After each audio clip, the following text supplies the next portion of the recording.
Ada Ustadz ini, gimana Ustadz ini? Hukumnya apa sih kalau nggak sholat Jumat 3 kali? Wah, dinyatakan kafir atau... Aduh. Songongnya Atta Larik-Syah ngotot salat di zona merah, olok orang yang ibadah di rumah. Ditulis oleh Ronindo di siwar.com. Halo, assalamualaikum, jumpa lagi dengan suara Nina di channel Redaksi TV. Seleb yang satu ini memang anti mainstream tapi hal positif. Lalu dia membuat rekaman video untuk memamerkan kesalehan ibadahnya di pamer untuk seleb itu adalah hal yang lumrah.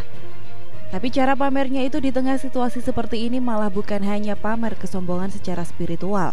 Dia sekaligus melecehkan orang yang tak melakukan ibadah seperti yang mereka lakukan sembari menantang otas.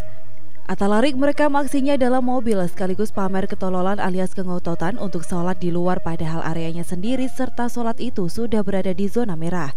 Jadi dia malah ikut menantang pemerintah termasuk yang sudah membuat fatwa untuk beribadah di rumah saja.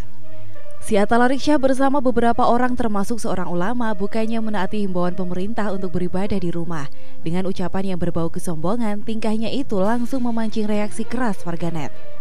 Atta Larik pamer dengan belak-belakan bahwa lokasi dirinya berada di zona merah yang artinya sangat rawan tertular virus corona. Jadi dia mengecilkan zona merah dan bahaya virus tersebut untuk menunjukkan keimanannya itu bisa kebal menghadapi virus tersebut dan seraya mengecilkan orang yang tak melakukan ibadah seperti yang dilakukannya.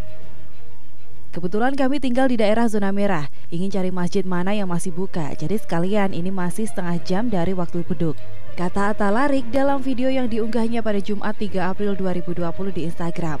Tak berhenti sampai di situ, dia melakukan penghakiman dan bersama orang yang di sampingnya, dia ikut melabeli orang yang tak seperti dia itu sebagai bukan Islam. Videonya sudah dihapus, tapi jejaknya telah berjajaran. Lihat saja komentar yang sangat tidak elok yang diucapkan temannya bagi mereka yang tidak melakukan sholat Jumat. Yang meninggalkan sholat Jumat 3 kali berturut-turut ya berarti bukan Islam, kata teman di sebelahnya. Jelas Atta Larik berada bersama kaum atau kubu yang merasa paling soleh dan paling benar. Orang yang memanfaatkan situasi seperti ini lalu memamerkan keimanan atau spiritualitas mereka dengan cara seperti itu adalah orang yang benar-benar konyol dan tak memahami hakikat beribadah. Sikap sombongnya yang menyundul langit itu menjadi viral. Sikap arogan menantang imbauan melakukan social distancing dengan cara memperolok orang yang memilih beribadah di rumah adalah sikap yang menjijikkan, kesombongan tingkat tinggi yang sudah tak ada obatnya. Tak berhenti sampai di situ, dia juga masih sempat-sempatnya menyinggung uang pembangunan masjid dan orang yang melakukan ibadah seperti dirinya itu dipujinya.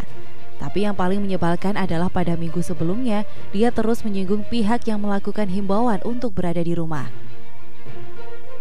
Jadi seminggu sebelumnya Atta Larik-Syah baper dan mengkritik keras pihak-pihak yang menghalangi masyarakat untuk beribadah. Jumat barokah, semoga dengan ibadah kita terhindar corona. Sungguh terlaknat yang menghalangi orang beribadah dengan alasan apapun, amin. Tulis Atta Larik pada Jumat 27 Maret 2020. Inilah kaum yang tak memahami situasi serta sangat tidak bijaksana. Dia tahu ada wabah ini tapi baginya itu kecil.